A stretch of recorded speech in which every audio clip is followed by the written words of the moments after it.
all responsible for everything in our lives. Every thought we think and every word we speak is creating our experiences, our future.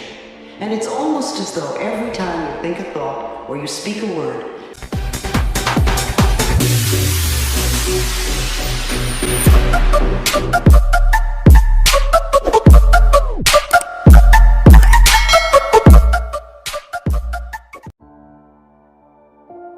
you cannot change the past. You can change what it is starting now and make sure that it gets changed in the future. But right now, what is the truth, and all you can do is accept that or reject it. You can't change the past. What the world throws at us is not necessarily your choice. But what you make out of it is entirely your choice. Yes? What you make out of it is entirely your choice. Your experience of life, this much you must come to every one of you young people. If you want your potential to open up in the world, one important thing that you must fix in your life is your experience of life, either peacefulness or agitation, either joy or misery, blissfulness or suffering, whatever it is, your experience is entirely made by you. A lot of people think that other things make them the way they are. They will blame their past, they'll blame their parents, they'll blame the economy, they'll blame the Ayatollah, they'll blame somebody for things that are going wrong in their life. And one of the favorite things that we have to blame for why I'm upset at a particular moment is something called traffic. Traffic made me upset. I've always reminded myself when I'm in a jam or when I'm on the freeway and I'm trying to get someplace, that traffic doesn't care. That you have within you the opportunity in this moment to really work on these things that are perhaps debilitating or creating anxiety or stress in your life. But these are tests, these are opportunities for you.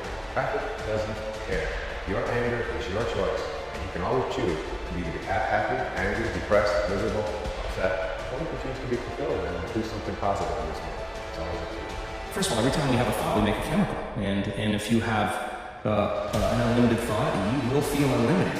And if you have a self-depreciating thought, you'll feel unworthy. And your brain instantaneously fires circuits that signal another part of the brain to release peptides or chemical messengers that signal hormonal centers.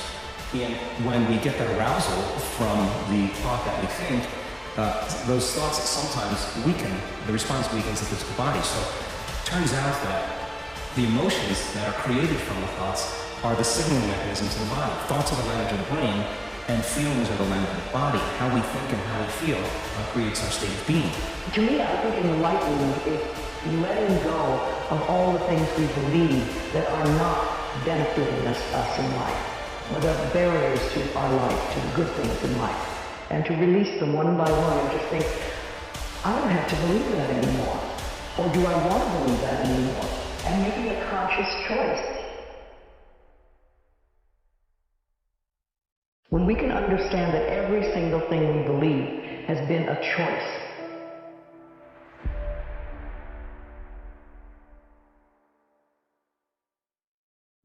You're in a job you don't like, if you're in a relationship you don't like, if you're in a house you don't like, and you want something new, begin to bless with love where you are. And know that you're releasing your current situation with love. If it's a job, release it with love to the next person who will be delighted to have it. If it's an apartment, do the same thing. If it's a relationship, release that person with love to happiness which is meaningful to them. And that leaves you free to create and accept happiness that is meaningful to you. You see, I believe that life is really very simple. What we give out, we get back. And what we believe about ourselves becomes true for us. Our thinking creates our experiences. There is a law of thinking like everything else, like all of nature. There is a universal energy or law of mind or subconscious mind, whatever you want to call it. But to me it means the power that is within me and around me transforms my thoughts into experiences. You see, I believe that we are all responsible for everything in our lives. Every thought we think and every word we speak is creating our experiences, our future.